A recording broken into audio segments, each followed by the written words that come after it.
செவிவழி கதை கேட்க வந்திருக்கும் அன்பு நேயர்களுக்கு இனிய வணக்கங்கள். எழில் அன்பு ஆடியோ நாவல்ஸ் சேனலுக்கு உங்களை அன்புடன் வரவேற்கும் நான் உங்கள் RJ பிரீத்தி. கதை கேட்போம், காதுகளுக்கு இனிமை சேர்ப்போம். இந்த ஆடியோ நாவல் உங்களுக்கு பிடிச்சிருந்தா லைக் பண்ணுங்க. உங்க கருத்துக்களை கீழே கமெண்ட்ஸில் சொல்லுங்க. உங்க நண்பர்களுக்கும் ஷேர் பண்ணுங்க. நம்ம சேனலில் தொடர்ந்து கதைகளை கேட்டு மகிழ சப்ஸ்கிரைப் பண்ணுங்க. கூடவே பெல் பட்டனையும் தட்டிவிடுங்க. இப்ப கதை கேட்கலாம் வாங்க. நாம் கேட்கவிருப்பது எழுத்தாளர் எழில் அன்பின் சுந்தர பெண்ணே. நான் உங்கள் RJ பிரீத்தி. அத்தியாயம் 23. வாவ் என்று கன்னத்தில் 2 கைகளையும் வைத்து உதடுகளை குவித்து கூவினாள் ஸ்ரீவதனா. அவளின் குவிந்த உதடுகளுக்கு போட்டியாக அவளின் கண்களும் ஆச்சரியத்தில் விரிந்தன. அவளின் ஆச்சரிய பார்வைகளை அவளின் அருகே நின்று ஆசையாக பார்த்து கொண்டிருந்தான் மாதவ் கிருஷ்ணா. மாதவ், இந்த இடம் ரொம்ப சூப்பராக இருக்கு. இந்த இடத்துக்கு என்ன கூட்டிகிட்டு வந்ததுக்கு தேங்க்யூ என்று சந்தோஷத்தில் அவனின் தோளில் தொற்றிக்கொண்டே சொன்னாள். அவளின் முதுகை சுற்றி கையை போட்டு அணைத்து கொண்டவன் புருவத்தை குறும்புடன் ஏற்றி இறக்கினான். அது அவள் நன்றி சொன்னதற்கு என்று புரிய நாண சிரிப்புடன் அவனின் கன்னத்தில் வேகமாக ஒரு முத்தம் பதித்து விலகினாள். நோ, ಇಲ್ಲಿ ಕೂಡ ಬೇಕು, ಹಿಂಗ கொடுக்கணும் என்று தன் உதடுகளை சுட்டிக்காட்டி மாயக்கண்ணனாக சிரித்தான். நோ என்று வேகமாக மறுத்தாள். அவன் முறைப்புடன் பார்க்க, ஷ், அதெல்லாம் இங்க வச்சு கொடுக்க முடியாது என்று அவனை அடக்கி சுற்றுப்புறத்தை காட்டினாள். சுற்றிலும் மரங்கள் சூழ்ந்திருக்க ஆங்காங்கே மரத்தை பயன்படுத்தி கட்டப்பட்ட காட்டேஜ் தென்பட அதில் ஒரு காட்டேஜ் பால்கனியில் இருவரும் நின்று கொண்டிருந்தனர். அங்கிருந்த இயற்கை சூழலும் குளிர்ச்சியும் கண்களை மட்டுமல்லாது மனதையும் கவர்ந்திழுத்து ஒருவித மோன நிலையை கொடுத்து கொண்டிருந்தது. இந்தியாவின் ஸ்காட்லாந்து என்று அழைக்கப்படும் கூர்கிற்கு தேன் நிலவற்காக வந்திருந்தனர். கொடகு என்று அழைக்கப்படும் மலைப்பிரதேசம் கர்நாடக மாநிலத்தின் பிரசித்தி பெற்ற சுற்றுலா ஸ்தலங்களில் ஒன்று. அழகும் ஆரவாரமில்லாத அமைதியான சூழ்நிலையும் அமைந்த இடம் என்பதால் ஸ்ரீவதனாவின் மனமும் ஆரவாரமில்லாமல் அந்த சூழ்நிலையை ரசித்து கொண்டிருந்தது. அதிலும் அவர்கள் தங்கியிருந்த இடத்தில் இயற்கை இயற்கை இயற்கை மட்டுமே. மரத்தை பயன்படுத்தி கட்டப்பட்ட அந்த காட்டேஜ் நுழைவாயிலில் அருகிலேயே மரத்திலான இருக்கையும் சின்ன மேஜையும் இருந்தது. அதை தாண்டி காட்டேஜினுள் நுழைந்தால் வட்ட வடிவில் பெரிய கட்டில், அதன் அருகிலேயே மரப்படிக்கட்டு இருக்க அதில் ஏறி சென்றால் மேலேயும் பெரிய ஹால் போன்ற ஒரு அறை இருக்க அதில் ஒரு சுவர் ஓரமாக தரையில் மெத்தையும் தலையணையும் இருந்தன. அந்த அறையிலிருந்து வெளியே சென்றால் பால்கனி. மரத்தில் செய்யப்பட்ட அந்த பால்கனி ஆரம்பித்தவுடன் முடிந்து விடாமல் சற்று நீளமாக ஒரு பாதை அமைத்து முன்னால் சென்றது. அதில் நின்று பார்த்தால் பச்சை பசுமையாக கண்ணிற்கு குளிர்ச்சியாக மரங்கள் சூழ்ந்திருந்தன. மாதவ் கிருஷ்ணாவும் ஸ்ரீவதனாவும் தற்பொழுது அந்த பால்கனியில்தான் நின்று கொண்டிருந்தனர். மனதை சுண்டி இழுத்த இயற்கை சூழலை ரசித்தபடி இருவரும் சிறிது நேரம் அங்கேயே நின்றிருந்தனர். ஜில்லென்று குளிர்ந்த காற்று மேனியை தழுவ என்று கன்னங்களை தேய்த்து விட்டு கொண்டவள் இன்னும் கணவனை நெருங்கி நின்றாள். அவளின் அண்மையில் மயங்கியவன், ஒலகே ஹோகனா, உள்ள போலாமா? அவள் காது மடலில் மீசை ரோமங்கள் உராய ரகசியம் பேசினான். குளிர் காற்றா, கணவனின் தீண்டலா, இல்லை இரண்டுமா? எது என்று பிரித்தறிய முடியாமல் வதனாவின் மேனி சிலிர்த்தது. இன்னும் கொஞ்ச நேரம் இங்கே இருப்போமே. மறுப்பு சொன்னது என்னவோ உதடுகள் மட்டுமே. உள்ளம் அவன் சொல்வதை கேள் என்று அதிகாரமாக ஆணையிட்டு கொண்டிருந்தது. அடங்கு என்று அதனை அதட்டி அடக்கி வைக்க பார்த்தாள்.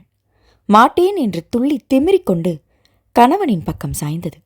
மனைவியின் நெருக்கம் தகிக்க அதற்கு மேல் பொறுமையில்லாமல் சட்டென்று அவளை அள்ளி தூக்கி கொண்டவன் மேல் அறையில் நுழைந்து கீழே இருக்கும் படுக்கையில் அவளை விட்டான்.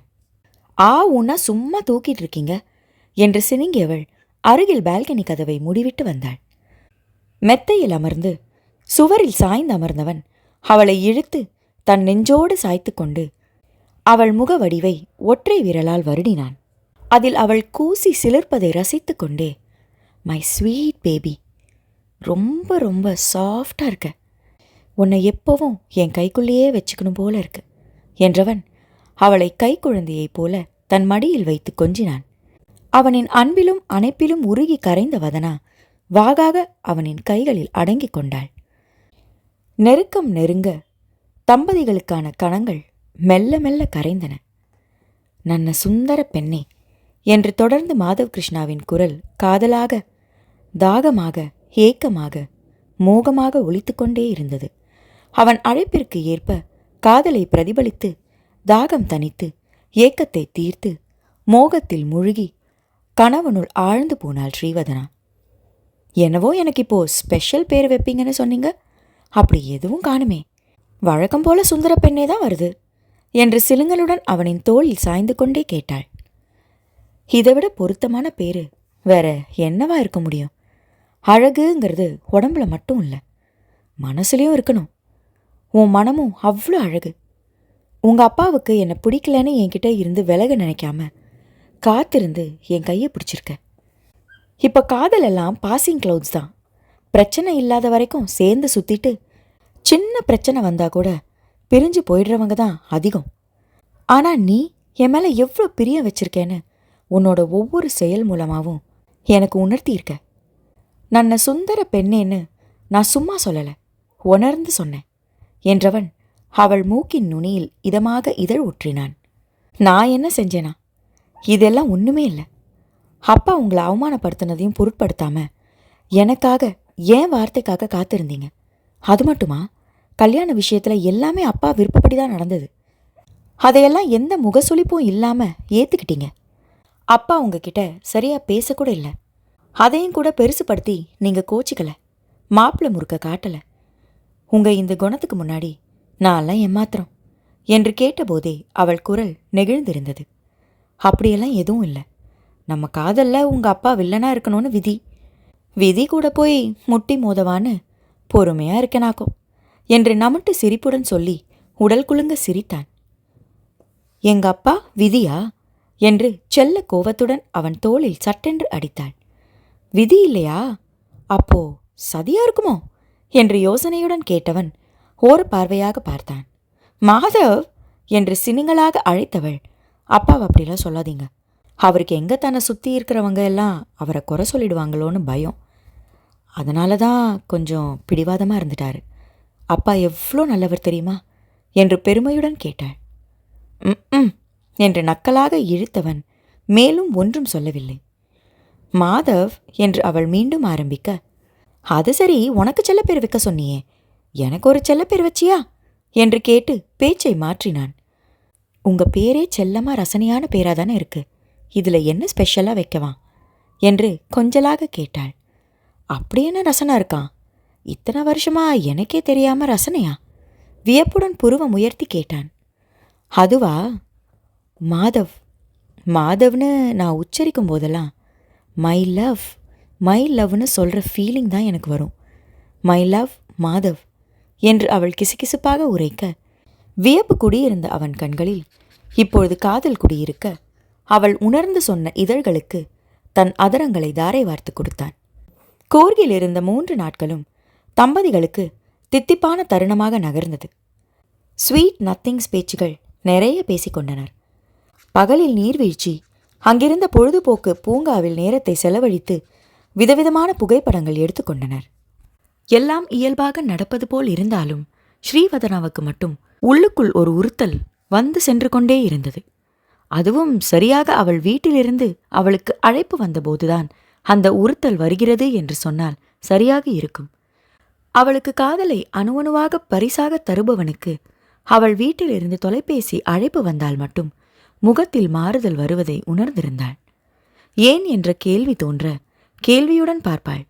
ஆனால் அவள் தன்னை பார்க்கும்பொழுது மலர்ந்து சிரித்து தன் புன்னகையிலேயே மனைவியின் கேள்வியை மறக்கடிப்பான்.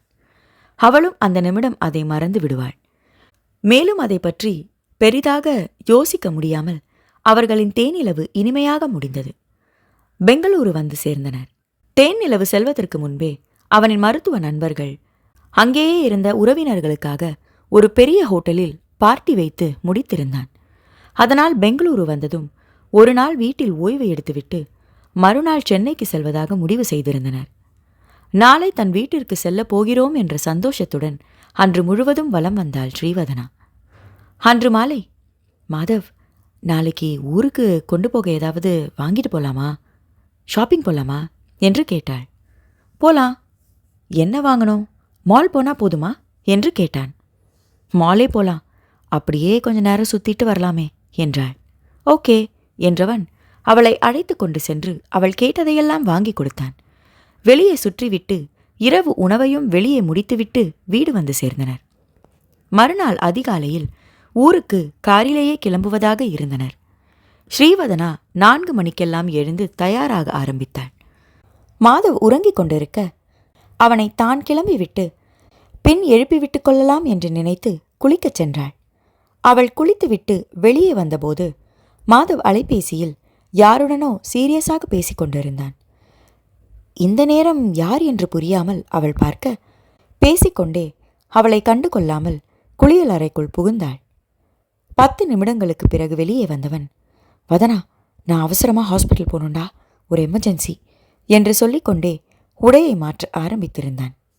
நீங்க தான் லீவ் போட்டிருக்கீங்களே மாதவ்? குழப்பத்துடன் கேட்டாள். ஹவுது, ஆமா.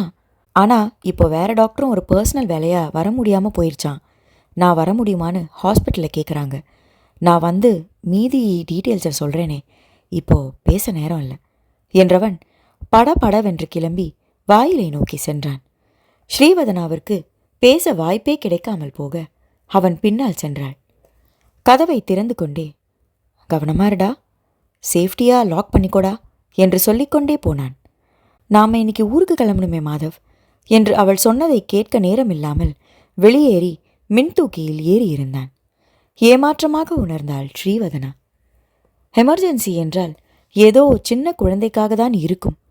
அந்த குழந்தைக்கு என்னானதோ அந்த சின்ன உயிரை பற்றி யோசிக்காமல் தான் ஊருக்கு செல்ல முடியாமல் போனதை பற்றி பெரிதாக நினைக்கக்கூடாது என்று தன்னையே அதட்டி அடக்கி கொண்டாள். அவன் வேலை முடிந்து வந்த பிறகு அழைத்து சொல்வான் என்று நினைத்து கொண்டாள். இனி என்ன செய்வது என்று தெரியாமல் மீண்டும் சென்று படுத்து கொண்டாள். பொழுது புலர்ந்த நேரத்தில் அவளின் அலைபேசி அழைத்தது. அவளின் தந்தையின் எண் தெரிய அப்பொழுதுதான் தாங்கள் இன்னும் கிளம்பவில்லை என்ற தகவலை வீட்டிற்கு சொல்லவில்லை என்று ஞாபகம் வந்தது. தலையில் தட்டிக்கொண்டு அழைப்பை ஏற்றாள். என்னடா, கிளம்பிட்டீங்களா? எங்க வந்துட்டுருக்கீங்க என்று ஆவலாக கேட்டார் சுரேஷ். அவரின் ஆவலை பார்த்து அவளுக்கு எப்படியோ ஆகி போனது. அப்பா, இல்லப்பா, அவருக்கு ஒரு எமர்ஜென்சின்னு சொல்லி ஹாஸ்பிட்டல்லேருந்து கால் வந்தது. இப்போ அங்கே போயிருக்காரு என்றாள் தயக்கத்துடன். ஓ என்று ஏமாற்றமாக சொன்னவர், அப்போ எப்போ கிளம்புவீங்க என்று கேட்டார். தெரியலப்பா, அவர் வந்தாதான் தெரியும், எப்போ வருவார்னு தெரியல என்றாள். பதிலுக்கு அவர் அந்த பக்கம் ஏதோ முணுமுணுப்பது போல் இருந்தது. ஆனால் என்ன சொல்கிறார் என்று புரியவில்லை. என்னப்பா என்று கேட்டாள். ஒன்றும் இல்லடா, நீ கிளம்புனது சொல்லு என்று வைத்து விட்டார். ஆனால் அன்று அவர்கள் ஊருக்கு கிளம்ப முடியாமல் போனது. மருத்துவமனைக்கு சென்ற மாதவ் கிருஷ்ணாவிடமிருந்து ஒரு தகவலும் வரவில்லை. எமர்ஜென்சி என்று சொன்னானே, அதனால் ஓய்வு நேரத்தில் அவனே அழைப்பான் என்று காத்திருந்து ஏமாற்றம்தான் கிட்டியது. தானே அழைப்பதும் அவனுக்கு தொந்தரவாக இருக்குமோ என்ற தயக்கம் அவளை ஆட்கொள்ள மாலை வரை பொறுமையாக இருந்தாள். ஆனால் அதன் பிறகும் அவனிடமிருந்து அழைப்பு வராமல் போக அதற்கு மேல் காத்திருக்க முடியாமல் தானே கணவனுக்கு அழைத்து விட்டாள். அந்த பக்கம் அழைப்பு ஏற்க வெகுநேரம் பிடித்தது. மணி அடித்து ஓயும் நேரத்தில் அழைப்பு ஏற்கப்பட, ஹலோ மாதவ் என்று அவள் முடிக்கும் முன், வதனா, இங்கே நான் பிஸியாக இருக்கேன்டா, கொஞ்சம் ஃப்ரீயானதும் நானே கால் பண்ணுறேன் என்று வேகமாக சொல்லிவிட்டு உடனே அழைப்பை துண்டித்து விட்டான். அவன் குரலில் தெரிந்த அவசரத்தில் தான் ஃபோன் செய்ததே தவறு என்று தன்னையே கடிந்து கொண்டாள். அன்றைய பொழுது எல்லாம் அவளுக்கு தனிமையில் சென்றதால் நகர மறுத்த மணித்துளிகள் கொடுமையாக இருந்தது. ஜனனி வேலைக்கு சென்றிருப்பாள் என்பதால் அவளுக்கும் அழைக்க முடியவில்லை. தன் அக்காவிற்கு அழைத்து சிறிது நேரம் பேசினாள். அன்னைக்கு அழைத்து பேசிவிட்டு தந்தை என்ன மனநிலையில் இருக்கிறார் என்று விசாரித்தாள். நீ வராம கொஞ்ச நேரம் புலம்பிக்கிட்டே இருந்தவர் வேலைக்கு கிளம்பி போயிட்டாரு என்று மட்டும் தகவல் சொல்லி இருந்தார் மஞ்சுளா. காலையும் மாலையும் தனக்கு மட்டும் சிம்பிளாக சமைத்து உண்டு இருந்தவள் இரவு கணவனுக்கு சேர்த்து சமைக்க வேண்டுமா? அவன் எப்பொழுது வருவான் என்று தெரியவில்லையே என்ற யோசனையுடன் 8 மணி வரை ஒன்றும் செய்யாமல் இருந்தாள். அப்போது மாதவே அவளுக்கு அழைத்து விட்டான். ஹலோ மாதவ், கிளம்பிட்டீங்களா? என்று அவளாக கேட்டாள். அந்த பக்கம் ஒரு வினாடி மௌனத்திற்கு பின் நீளமான மூச்சு சத்தம் கேட்டது. சாரிடா என்றான் சோர்வாக. என்னாச்சு மாதவ், எதுக்கு சாரி? புரியாமல் கேட்டாள். நானும் நைட்டு பரலா, நான் நைட்டு வரமாட்டேன். கெல்சா இதே வேலை இருக்கு, அதை சொல்ல தான் ஃபோன் செஞ்சேன் என்றான் மெல்லிய தயக்கத்துடன். ஏன் மாதவ் என்று ஏமாற்றமாக கேட்டாள். ஊருக்கு செல்லவில்லை என்றாலும் அவனுடன் இருக்க ஆசையாக இருந்தது. ஏற்கனவே பகல் முழுவதும் தனிமை, இரவு வந்துவிடுவான் என்ற தைரியத்தில் இருந்தவளுக்கு அவனின் பதில் ஏமாற்றத்தை தந்தது. இங்க ஒரு ப்ராப்ளம்டா. என்ன ப்ராப்ளம்? யாருக்கும் ரொம்ப முடியலையா? இங்கே ஹாஸ்பிட்டலில் ஏர்லி மார்னிங் ஒரு ஆக்சிடெண்ட். பிறந்த குழந்தைங்கள வச்சிருக்கிற பிரிவில் கரண்ட் சர்க்கியூட் ஆயிருக்கு. அதில் 2 குழந்தைங்க இறந்துட்டாங்க. மற்ற குழந்தைங்க வேறு இடத்துக்கு மாற்றி ட்ரீட்மெண்ட் கொடுத்துக்கிட்டு இருக்கோம் என்றான். என்ன சொல்கிறீங்க மாதவ்? குழந்தைங்க இறந்துட்டாங்களா? எப்படி இப்படி ஆச்சு? பதட்டமாக கேட்டாள். சின்ன கவனக்குறை, அதனால் விளைந்த விளைவு. கன்னட நியூஸ்ல எல்லாம் வந்திருக்கும் பாரு. பாவம் மாதவ், பெத்தவங்க எல்லாம் இதை எப்படி தாங்கிப்பாங்க என்று கவலையுடன் கேட்டாள். இங்கே அது கொஞ்சம் ப்ராப்ளமாக தான் போயிட்டுருக்கு. ஹாஸ்பிட்டல் மேனேஜ்மெண்ட் பேசிகிட்டு இருக்காங்க. சரிடா, நீ என்னை தேடுவேன்னு தான் கால் பண்ணேன். நைட்டு சாப்பிட்டு படு, மார்னிங் இங்கே சரியாயிட்டா வந்துடுவேன். தனியாக இருப்பதானே என்று கேட்டான். பயம் ஒன்றும் இல்லை மாதவ், நான் இருந்துக்குவேன். நீங்கள் அங்கே பார்த்துக்கோங்க. மற்ற பிள்ளைங்களுக்கு ஒன்றும் ஆகலை தானே என்று கேட்டாள். சின்னதாக தாண்டா சர்க்கியூட் ஆயிருக்கு. ஆனால் 2 குழந்தைங்க ஏற்கனவே ரொம்ப முடியாமல் இருந்ததுனால உடனே அஃபெக்ட் ஆயிருக்கு. மற்ற குழந்தைங்களுக்கு பெரிய அளவில் எந்த பாதிப்பும் இல்லை. ஆனாலும் கவனமாக இருக்கணும் இல்லையா என்றான். நீங்கள் சொல்கிறதும் சரிதான் மாதவ், நீங்கள் என்னை பற்றி கவலைப்படாமல் அங்கே பார்த்துக்கோங்க என்றதும் பாய் சொல்லிவிட்டு அழைப்பை வைத்தான். அந்த குழந்தைகளை நினைத்து சிறிது நேரம் கவலையுடன் இருந்தவள் பின் உப்மாவை கிண்டி பேருக்கு சாப்பிட்டு விட்டு படுக்கையில் விழுந்தாள். இந்த பிரச்சனையால் அவர்களால் அடுத்து வந்த சில நாட்களுக்கும் ஊருக்கு செல்ல முடியாமல் போக மாதவ் வேண்டுமென்றேதான் தன் மகளை அழைத்து வரவில்லை என்று அங்கே கொதித்து போயிருந்தார் சுரேஷ். அத்தியாயம் 24. அவன் வேலையை காட்டிட்டான் பாரு. தப்பு பண்ணிட்டேன். நான் அவனுக்கு என் பொண்ணை கல்யாணம் பண்ணி கொடுத்துருக்கவே கூடாது. உடம்பு சரியில்லாதப்போ மனசு தடுமாறிட்டேன் என்று அங்கேயும் இங்கேயுமாக நடந்து கொண்டே புலம்பி தள்ளினார் சுரேஷ். இப்போ என்ன ஆச்சுன்னு இப்படி புலம்பிக்கிட்டு இருக்கீங்க என்று கீரையை ஆய்ந்து கொண்டே நிதானமாக கேட்டார் மஞ்சுளா. இன்னும் என்ன ஆகணும்? கல்யாணம் முடிஞ்ச கையோடு கிளம்பி போன நம்ம பொண்ணு இன்னும் ஒரு முறை கூட இங்கே வரல. 1 மாதம் முழுசா 1 மாதம் ஓடிடுச்சு. என்னவோ ஒரே வாரத்தில் அழைச்சிக்கிட்டு வருவேன்னு சொல்லிட்டு போனான். ஆனால் சொல்ல காப்பாத்தினானா என்றார் பல்லை கடித்து கொண்டு. உங்களுக்கு எத்தனை முறை சொல்கிறது? இப்போ அவர் நம்ம மாப்பிள்ளை, மரியாதை கொடுத்து பழகுங்கன்னு. அவங்க இப்போ வர முடியாத காரணத்தை உங்கள் பொண்ணு உங்ககிட்ட தானே சொன்னா.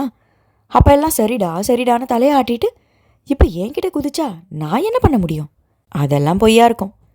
அவனுக்கு என் பொண்ணை தர மறுத்தேன்னு கோவம். அந்த கோவத்தை தான் இப்படி காட்டுறான் என்று பொறுமினார். நம்ம மாப்பிள்ளை என்ன சும்மா ஊர் சுற்றிக்கிட்டு இருக்காரா? அவர் டாக்டருங்க. நாம் நினச்ச நேரத்துலலாம் அவர் ஓடி வர முடியுமா? வாய் இருக்குன்னு கண்டபடி பேசாதீங்க என்று கடிந்து கொண்டார். மாதவ் மருத்துவன் என்பதில் சுரேஷிற்கும் பெருமைதான்.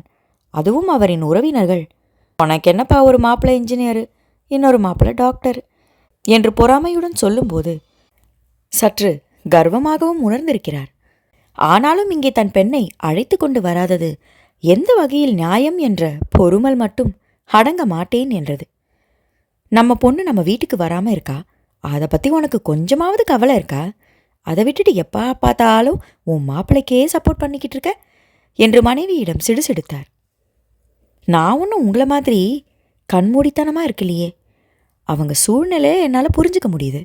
அதனால தான் கவலைப்படாமல் அமைதியாக இருக்கேன். நீங்களும் அமைதியாக இருங்க. இப்படி சும்மா டென்ஷன் ஆகி தான் ஹாஸ்பிட்டலுக்கு போய் படுத்துட்டு வந்திருக்கீங்க. அப்போ கூட நம்ம சின்ன மாப்பிள்ளை எங்களுக்கு எவ்வளோ ஆதரவாக இருந்தார் தெரியுமா? அவரோட பிஸியான நேரத்தில் கூட இங்கே வந்து எங்களுக்கு ஒத்தாசையாக இருந்தார். டாக்டர்கிட்ட நாங்கள் கேட்க தடுமாறினதையெல்லாம் அவர் தான் கேட்டு சொன்னார் என்று மஞ்சுளா பெருமையாக சொல்ல, அப்போ மட்டும் வர முடியுதுல்ல, இதே மாதிரி இப்போவும் வர வேண்டியது தானே? என்ன சொல்லியும் சுரேஷின் முணுமுணுப்பு அடங்கவில்லை. இதெல்லாம் அநியாயங்க. உங்கள் பொண்ணு இந்த 1 மாதம் வராமல் இருக்கிறதுக்கே இந்த பேச்சு பேசுகிறீங்க. ஆனால் அது எப்படிங்க உங்கள் பொண்ணு 1 வருஷமாக இங்கே வராமல் இருந்தபோது மட்டும் இப்படி குதிக்கவே இல்லையே.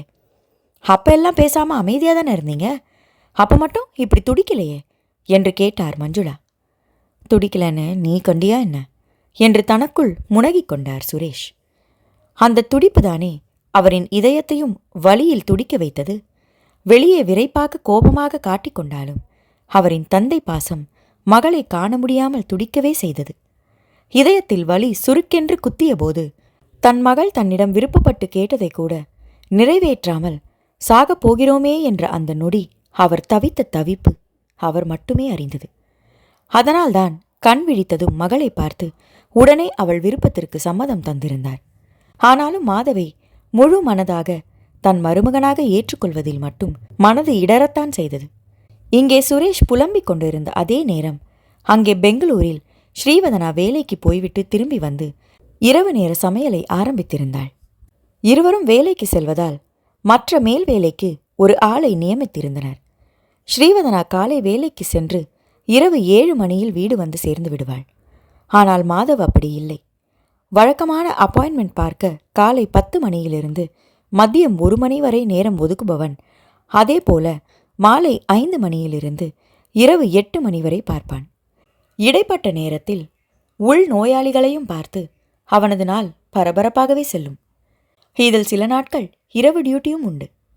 காதலர்களாக இருந்த காலத்திலேயே கணவனின் வேலையை பற்றி நன்றாக அறிந்து வைத்திருந்தாள் என்பதால் ஸ்ரீவதனாவுக்கு அவனின் வேலை நேரத்தை புரிந்து கொள்ள முடிந்தது. வீட்டில் இருக்கும் நேரம் குறைவு என்றாலும் அந்த நேரத்தில் மனைவியின் அண்மையை விட்டு அகலமாட்டான் என்பதால் இருவருக்கும் இடையே புரிதலுடன் நாட்கள் சென்று கொண்டிருந்தன. கைபேசியில் அவளுக்கு பிடித்த பாடல்களை ஒலிக்கவிட்டு அதனுடன் சேர்ந்து பாடிக்கொண்டே சமையல் செய்து கொண்டிருந்தாள் ஸ்ரீவதனா. காதல் வரிகள் வரும்பொழுது அவளின் இதழோரும் ரசனையான புன்னகையும் நெளிந்து கொண்டே இருந்தது.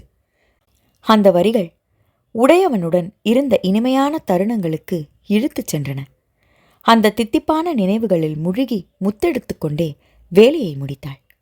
பின் கசகசப்பு போக குளித்துவிட்டு இரவு உடையுடன் வந்து அலமாரியின் பக்கம் சென்றாள். அலமாரியை திறந்து அதிலிருந்து ஒரு கவரை எடுத்து அதற்குள் இருந்ததை சிறு புன்னகையுடன் வெளியே எடுத்தாள். இளம் மஞ்சள் வண்ணத்தில் மென்மையாக அவளின் கரங்களில் தவழ்ந்தது அந்த சேலை.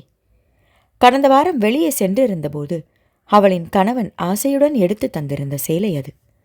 அதை எடுக்கும்போதே இருவருக்கும் திருமண நாள் அன்று நடந்த நினைவடுக்குகளில் முழுகி இருவரின் கண்களும் நொடிப்பொழுது காதலுடன் பார்வை பரிமாற்றம் செய்து கொண்டதை இப்பொழுது நினைத்தாலும் அவளுக்கு மேனி சிலிர்த்து போனது. கணவனின் ஆவலும் தேடலும் அவளுக்குள்ளும் தேடலை உருவாக்கி ஒருவருக்குள் ஒருவர் நெகிழ்ந்திருந்த கணங்கள் கானங்களாக இன்னிசை பாடின.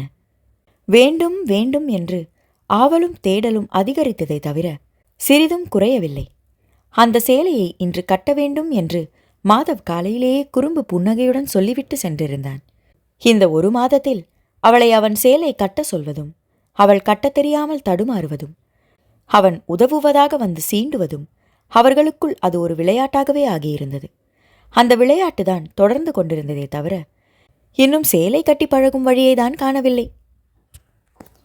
சேலை கட்ட வராமலா அல்லது கணவனின் சீண்டல் வேண்டும் என்ற எண்ணமா? எதற்குதான் இன்னும் சேலை கட்டி பழகாமல் இருக்கிறோம் என்று இரகசிய சிரிப்புடன் நினைத்து பார்த்தாள். அநேகமாக 2வது தான் என்று உள்ளம் எடுத்துரைக்க அவஸ்தையுடன் கீழுதட்டை பற்களுக்கு விருந்தாக்கினாள். எதிர்பார்ப்புடன் கணவனின் வருகைக்காக காத்திருக்க 9:30 மணி அளவில் வீடு வந்து சேர்ந்தான் மாதவ். அவள் கதவை திறந்து விட்டதும், ஹாய்டா, நீ எத்தனை மணிக்கு வீட்டுக்கு வந்த என்று விசாரித்தபடியே உள்ளே நுழைந்தான். வழக்கமான டைம் தான் மாதவ், நீங்கள் குளிச்சுட்டு வாங்க, சாப்பாடெல்லாம் ரெடியாக இருக்கு, சாப்பிட்லாம் என்றாள். ஸ்வல்ப சமய தள்ளி பருத்தித்தேனே, கொஞ்ச நேரத்தில் வர்றேன் என்று சொல்லிவிட்டு குளிக்க சென்றான். குளித்துவிட்டு உடை மாற்ற அறைக்கு திரும்பி வந்தபோதுதான் கட்டிலில் வீற்றிருந்த சேலையை பார்த்தான். அதை பார்த்ததும் கண்களில் குறும்பும் உதட்டில் ரசனையுமான புன்னகை தவழ்ந்தது. அதே புன்னகையுடன் உடையை மாற்றிவிட்டு வெளியே வந்தவன் டைனிங் டேபிளில் உணவை எடுத்து வைத்துக் கொண்டிருந்த மனைவியை குறுகுறுப்பாக பார்த்தான். நிமிர்ந்து பார்க்காமலேயே கணவனின் பார்வையை உணர்ந்து கொண்டவளுக்கு மேனி சிலிர்ப்பில் தத்தளித்தது. அவளின் பின்னால் வந்து சிலிர்த்த மேனியை சுற்றி கைகளை போட்டு தன்னுடன் அணைத்து கொண்டான். மாதவ் என்று சினுங்கினாள். மை லவ் என்று அவளின் காதில் கிசுகிசுத்தான். இதுவும் அவர்களுக்கு புதிதாக நுழைந்திருந்த சீண்டல். அவள் மாதவி என்று அழைக்கும் போதெல்லாம் மை லவ் என்று சொல்லி அவளை சீண்டுவதில் அவனுக்கு அலாதி இன்பம். இப்படி கிண்டல் செஞ்சுக்கிட்டே இருந்தீங்கன்னா அப்புறம் நான் கிறிஷ்னு சொல்ல ஆரம்பிச்சிடுவேன் என்று மிரட்டலாக சொன்னாள். ஹேய், நான் எங்கடா கிண்டல் செஞ்சேன்?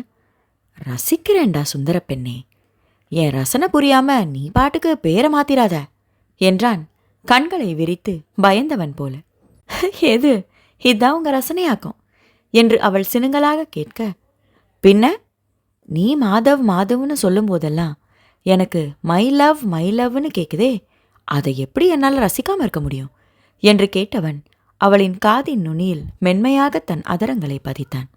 காது மடல்கள் சிவந்து விடைத்து கொண்டு, உன் முத்தத்தை ரசித்தேன் என்று அவளை பற்றிய ரகசியத்தை அவனுக்கு போட்டு கொடுத்தது. அதைக் கண்டு அவளின் காதை ஒற்றை விரலால் மென்மையாக வருடினான். பின் அப்படியே இறங்கி அவளின் உதட்டின் பக்கம் விரலை கொண்டு செல்ல, அடுத்து என்ன என்று உணர்ந்தவள் அவனின் விரலை நகர விடாமல் பிடித்து கொண்டாள். போதும் மாதவ், ரொம்ப நேரமாயிடுச்சு, சாப்பிடலாம் வாங்க என்று அவனை அதட்டி அடக்க முயன்றாள். என்று மறுப்பாக தலையை அசைத்தவன் அவளை தன் பக்கம் திருப்பி தான் நினைத்ததை சாதித்துவிட்டே விலகினான். ஆளப்பாரு, எல்லாத்திலையும் பிடிவாதம் என்று சிரித்து கொண்டே அவன் தோளில் அடித்துவிட்டு இருவருக்கும் சாப்பாடு எடுத்து வைக்க ஆரம்பித்தாள். அருகருகே அமர்ந்து அன்று நடந்ததையெல்லாம் இருவரும் பகிர்ந்து கொண்டே உணவை உண்டனர்.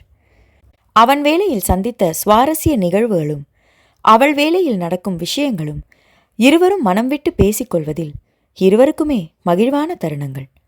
அதிலும் அவள் மனம் வருந்தக்கூடாது என்று இனிமையான நினைவுகளை மட்டுமே மனைவியிடம் பகிர்ந்து கொள்வான். அப்புறம் வதனா, நெக்ஸ்ட் வீக்கெண்டு நான் லீவ் சொல்லியிருக்கேன். ஃப்ரைடே சாட்டர்டே 2 நாள், சண்டே வழக்கம் போல் leave. So Friday early morning சென்னைக்கு கிளம்பலாமா? உனக்கு ஓகேவா என்று மாதவ் கேட்டதும் அவளின் முகம் மலர்ந்து போனது. ஹேய் சூப்பர், போலாம் மாதவ், நானும் அன்னைக்கு லீவ் போட்டுடுறேன் என்று உற்சாகமாக சொன்னவளை வாஞ்சையாக பார்த்தான். அவனின் சூழ்நிலை புரிந்து இதுவரை அவளாக அவனிடம் ஊருக்கு செல்ல வேண்டும் என்று கேட்கவில்லை. ஆனாலும் அவளுக்கு ஏமாற்றம் இருக்கும் என்று அவனுக்கு நன்றாகவே தெரியும். அதனால்தான் அவள் கேட்காமலேயே அவள் ஏமாற்றத்தை போக்க முடிவு செய்தான். ஆனாலும் அவளை சீண்ட, மேடம் ரொம்ப ஹாப்பி போல இருக்கு கேலியாக கேட்டான்.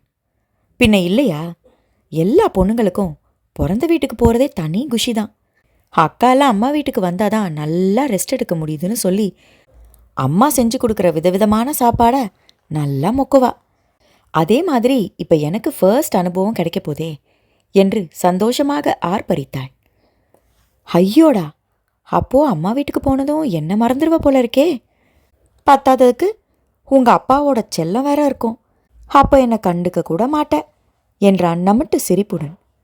எங்கே போனாலும் எங்கே இருந்தாலும் உங்களை மட்டும் மறக்கவே மாட்டேன் மாதவ், இனி விளையாட்டுக்கு கூட இப்படி சொல்லாதீங்க என்று தீவிரமாக சொன்னவளை அருகில் இழுத்து ஒற்றை கையால் அணைத்து கொண்டே, நன்ன சுந்தர வதனா என்றான் நெகிழ்வுடன். சின்ன கேலிக்கெல்லாம் எமோஷனல் ஆகக்கூடாதுரா என்றான் மென்மையாக. நான் உங்களை மறந்துடுவேன்னு சொல்றது உங்களுக்கு சின்ன விஷயமா என்று முறைப்புடன் கேட்டவள் தன் தோளில் இருந்து அவன் கையை தட்டிவிட்டாள். கூல், தமாஷே மாடுத்து தேடா, விளையாட்டுக்கு சொன்னேன்டா என்று அவளை சமாதானம் செய்ய முயன்றான். இது விளையாட்டா என்று முகத்தை தூக்கி வைத்து கொண்டாள். சரி, இதில் விளையாட வேண்டானா வேற எப்படி விளையாடலாம்? சேலை கட்டி விளையாடுவோமா என்று குறும்பாக கேட்டான். அவன் குரலுக்கு ஏற்ப கண்களிலும் குறும்பு கூத்தாடியது. ஃப்ராடு! அவ்வளவு நேரம் இருந்த கோபம் போய் சிவந்த முகத்துடன் சிரித்தாள். இன்னொந்து சாலாஹெலு என்றான் குறும்புடன். அவனின் கண்கள் சிரித்தன. அவனை புரியாமல் பார்த்தவள், நான் என்ன உங்களுக்கு பாராட்டு பத்திரமா வாசிச்சேன், இன்னொரு முறை சொல்கிறீங்க, நான் உங்களை திட்டினேன் என்றாள். காரணமாக தான் கேட்குறேன். ஹெல்லோ என்றான் அதே குறும்பு மாறாமல். மாதவ், நோ, அப்போ திட்டினது போல திட்டு என்றான் பிடிவாதமாக. இதென்ன பிடிவாதம் என்று அழுத்து கொண்டவள் ஃப்ராடு என்றாள் இதோ எடுத்துக்கொள் என்பது போல. இதோ என்று எழுந்தவன் தன் கையுடன் சேர்த்து அவள் கையையும் தட்டிலேயே கழுவ வைத்து சட்டென்று அவளை கைகளில் ஏந்தி கொண்டான். மாதவ், என்ன இது? இறக்கி விடுங்க, வேலை இருக்கு என்றாள். அதெல்லாம் அப்புறம் பார்க்கலாம், இப்போ நீ கேட்டதை நான் செஞ்சாகணுமே என்றான் தீவிரமாக. அவன் சட்டையை கொத்தாக பற்றியவள், அப்படி நான் என்ன கேட்டனா? நான் எதுவும் கேட்கலையே என்றாள் புரியாமல். யோசிச்சு பாரு, நீ கேட்ட என்றான். எனக்கு அப்படி எதுவும் கேட்ட மாதிரி தெரியலையே, நீங்களே சொல்லுங்க என்றாள். நீதானே உன்னை பிராண்ட சொன்ன, அதை தான் செய்ய போகிறேன். அதை ரூமில் வச்சு செஞ்சாதான் சரியா இருக்கும் என்றான் கண்களை சிமிட்டி அவளை மார்க்கமாக பார்த்தபடி. ஐயோ, டாக்டருக்கு ஃப்ராடுக்கு கூட மீனிங் தெரியலையா என்ன என்றாள் கேலியாக.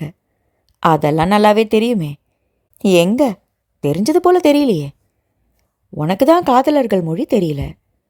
நீ ஒன்று சொல்லும்போது நான் ஒன்று புரிஞ்சுக்கிட்டு அதுக்கு நான் பதில் கொடுக்கணும். அந்த விளையாட்டு எவ்வளோ சுவாரஸ்யமாக இருக்கும் தெரியுமா என்று கள்ளத்தனமாக புன்னகைத்தான். இது என்ன புதுசாக இருக்கு? உங்களுக்கு யார் இப்படி தப்பு தப்பாக சொல்லிக் கொடுக்கறது? யாரும் சொல்லிக் கொடுக்கலையே, நானாக கற்றுக்கிட்டேன். இன்னும் கற்றுக்க போகிறேன், நன்ன சுந்தர பெண் கூட என்றவன் படுக்கையில் அவளை விட்டு தானும் அருகில் விழுந்தான்.